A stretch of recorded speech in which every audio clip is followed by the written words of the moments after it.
En Telefónica creemos que el primer paso para poder es siempre querer, es no detenerse nunca y abrir nuevos caminos que vayan más allá de la comunicación. Porque estar más cerca tuyo es estar más cerca de lo que querés. Telefónica.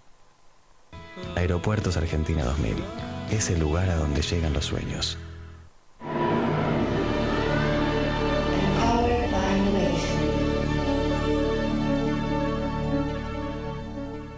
Telecom Negocios te brinda soluciones de tecnología para las comunicaciones de tu empresa y negocio. Servicios de datos, internet, equipos, soluciones integrales y de voz. Para más información, ingresa en telecomnegocios.com.ar o comunicate al 0800-888-0800.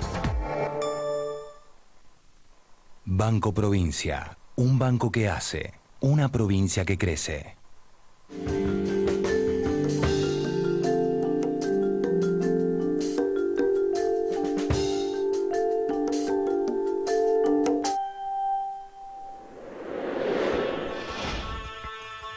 El cerebro humano es la estructura más compleja en el universo. Ese cerebro que piensa problemas matemáticos y operaciones económicas es el mismo que nos hace amar u odiar, sentirnos dichosos algunas veces y llorar de pena en otras. Recordar alguna travesura de nuestra infancia y proyectar un futuro para nosotros y para nuestros seres queridos. El cerebro es una estructura tan compleja que se propone la gran meta de entenderse a sí misma. Develar los enigmas que esconde nuestro cerebro es el gran desafío de las neurociencias. El desafío de entender científicamente por qué nos enamoramos, por qué tomamos determinada decisión. También preguntarnos qué pasa por el cerebro del artista cuando pinta un cuadro o de un deportista cuando realiza una genialidad. Las neurociencias estudian la organización y el funcionamiento del sistema nervioso y cómo los diferentes elementos del cerebro interaccionan y dan origen a la conducta de los seres humanos. El cerebro humano es el espacio más misterioso por conocer. El rápido avance de las tecnologías ofrecen una visión sin precedentes sobre su funcionamiento. El cerebro es un enigma que intentamos descifrar a través de ese elemento tan enigmático y maravilloso, nuestro cerebro.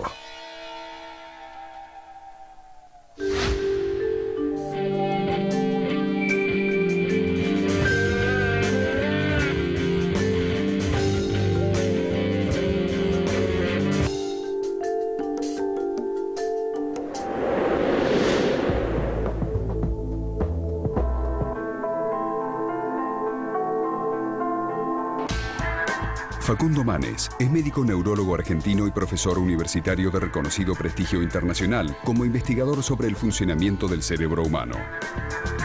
Se formó originalmente en la Universidad de Buenos Aires y continuó sus estudios en los Estados Unidos, en el Massachusetts General Hospital en Boston y en la Universidad de Iowa, y luego en Inglaterra en la Universidad de Cambridge. Fue fundador y actualmente dirige el Instituto de Neurología Cognitiva, INECO, y el Instituto de Neurociencias de la Fundación Favaloro. Es el actual presidente del Grupo de Investigación de Neurología Cognitiva de la Federación Mundial de Neurología. Está a cargo de un laboratorio científico multidisciplinario para el estudio de los procesos cognitivos y conductuales humanos. Lleva publicados más de 100 trabajos científicos originales en las revistas especializadas más importantes del mundo y varios libros de su disciplina. Es colaborador del Instituto de Cerebro y Cognición de Cambridge, Reino Unido. Es permanente conferencista internacional en las más prestigiosas universidades y ha recibido varios premios internacionales por sus aportes científicos en el campo de la neurología y psiquiatría. Facundo Manes es un prestigioso especialista con quien afrontamos el desafío de conocer aún más los enigmas del cerebro humano. Bienvenidos al último episodio de este ciclo de los enigmas del cerebro. En este maravilloso viaje hemos explorado diferentes aspectos de nuestro cerebro: la memoria, percepción, el control motor, el lenguaje, la toma de decisiones, la conciencia, la creatividad. Las neurociencias están ofreciendo información sobre tópicos que nunca pensamos que estarían dentro de las neurociencias, como la toma de decisión económica, el voto y otros aspectos de nuestra vida cotidiana.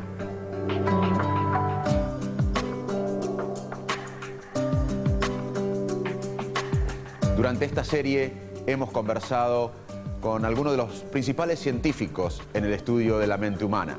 Hemos repasado diferentes aspectos del cerebro humano y sobre diferentes conductas. Hemos explorado los conocimientos de ciertas enfermedades como la ansiedad y la enfermedad de Alzheimer.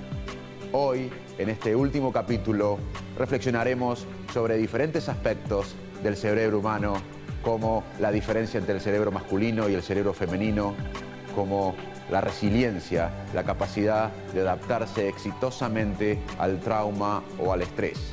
Y también haremos algunas conclusiones finales de este viaje maravilloso por el órgano más complejo del universo.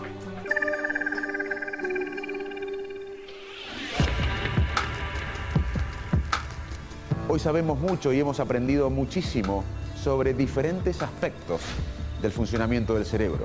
Sabemos bastante sobre cómo funciona la memoria, sabemos bastante cómo funciona la emoción, cómo funciona la empatía, ciertos aspectos del lenguaje. Nos falta todavía una teoría general sobre el funcionamiento cerebral. Cómo la actividad neuronal, cómo los circuitos cerebrales producen esta experiencia personal, íntima, subjetiva de cada ser humano. Distintos ámbitos del conocimiento han adquirido una neurodimensión. La neuroeconomía, la neuropolítica, la neuroteología. Resulta necesario y estimulante que estos avances se conjuguen con mayor colaboración de las neurociencias con fenómenos artísticos, sociales y culturales. Debemos discutir ciertas verdades y reflexionar sobre estas verdades con ironía, ambigüedad, y esto rara vez se lo permite la ciencia. Uno de los descubrimientos importantes de las neurociencias fue conocer y descubrir que el cerebro tiene plasticidad, que se adapta a los cambios que nos ofrece el entorno e inclusive se adapta ante una lesión cerebral, ante un stroke o accidente cerebrovascular o ante un traumatismo de cráneo. Vamos a hablar sobre la plasticidad cerebral con un argentino, Pablo Selnik, que dirige un grupo de investigación y de rehabilitación neurológica en la Universidad de Johns Hopkins, un muy prestigioso hospital en Estados Unidos. Pablo, ¿qué es la neuroplasticidad cerebral? El tema de neuroplasticidad surge para romper un dogma que existía previamente, donde se creía que el sistema nervioso es una estructura rígida que es imposible de cambios. En realidad, los descubrimientos que se hicieron en los últimos 20, 30 años cuestionaron ese dogma de que el sistema nervioso es algo rígido y empezaron a sugerir que el sistema nervioso tiene una habilidad para cambiar cuando uno experimenta situaciones, sea aprender algo nuevo, como aprender a tocar el piano, o aprender a jugar al tenis, o aprender un deporte, o el fútbol, o aprender algo en la escuela, aprender matemáticas. Todos esos cambios generan cambios neuroplásticos en el sistema nervioso. Los mecanismos de neuroplasticidad son complejos y ocurren a distintos niveles. Entonces van desde el nivel molecular, es decir, dentro de la misma célula, a niveles dentro de la neurona, entre neuronas, a nivel de conexiones entre distintas áreas del cerebro, lo que nosotros llamamos a nivel de sistemas. Es decir, la neuroplasticidad ocurre a todos los niveles y está constantemente ocurriendo o pasando.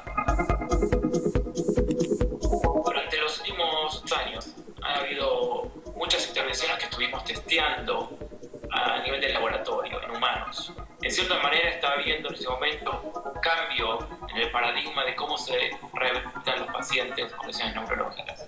Muchas de estas intervenciones o este conocimiento que tenemos es a nivel básico y de laboratorio, incluso en humanos, pero todavía no se trasladó a la parte clínica. Y en los próximos 5 años es cuando ese traslado a la clínica va a ocurrir.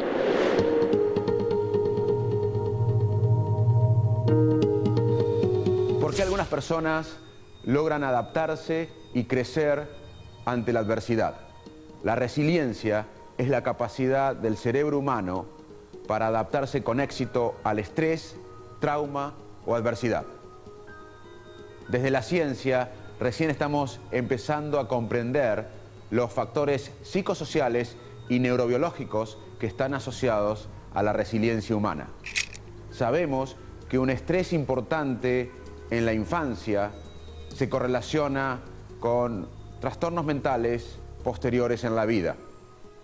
Sabemos, por estudios en animales, que la separación materna prolongada produce un efecto adverso en la vida adulta del bebé.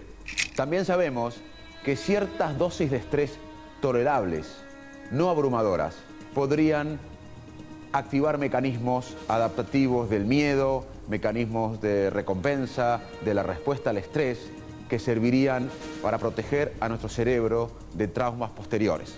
Reinterpretar los estímulos negativos que todos tenemos todos los días, con la consecuente disminución de la respuesta emocional, se llama reevaluación. Es decir, cambiar la manera en que pensamos para cambiar la manera en que sentimos. Las personas con mayor resiliencia tienen una capacidad mayor para la reevaluación. Un sentido de propósito y un marco interno acerca de lo correcto e incorrecto son características de las personas resilientes. Por ejemplo, las creencias religiosas y la espiritualidad ayudan en la búsqueda de un sentido y en la recuperación luego de un trauma.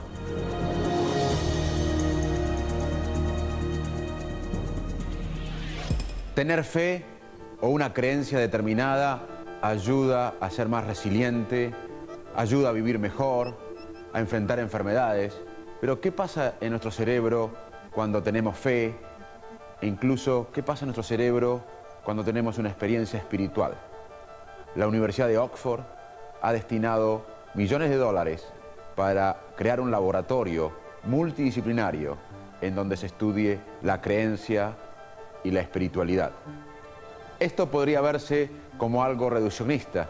Sin embargo, la pregunta fundamental es determinar si el cerebro está programado para tener fe o la fe es una habilidad intelectual que el ser humano desarrolló con la cultura.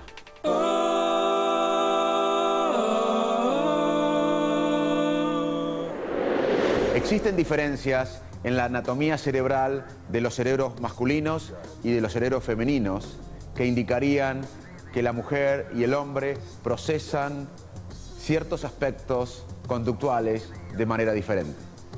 Esta diversidad podría ser explicada en parte por las hormonas sexuales que bañan el cerebro del feto durante el desarrollo. Entre las semanas 18 y 26 del embarazo, el cerebro sufre transformaciones importantes que están reguladas por hormonas.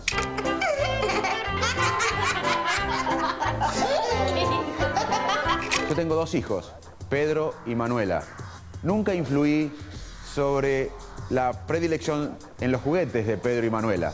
Sin embargo, a Pedro le gusta el fútbol, las armas, los autos, y a Manuela siempre le gustaron las muñecas, casitas de juguetes, etc. Esta predilección de los chicos por ciertos juguetes ¿es innata o depende de la cultura? Las diferencias anatómicas entre el cerebro femenino y el cerebro masculino quizás han sido resultado de presiones selectivas durante la evolución. En tiempos remotos, los hombres salían a cazar y las mujeres se quedaban en la casa cuidando a sus hijos y a su casa. Otros estudios sugieren que las mujeres procesan de manera diferente a los varones la conducta emocional. Las discusiones sobre un concepto más biologicista o un concepto más cultural se zanjan cuando se comprende que la conducta humana es una combinación de nuestra genética con nuestro entorno y que la cultura es una combinación de los hombres y las mujeres.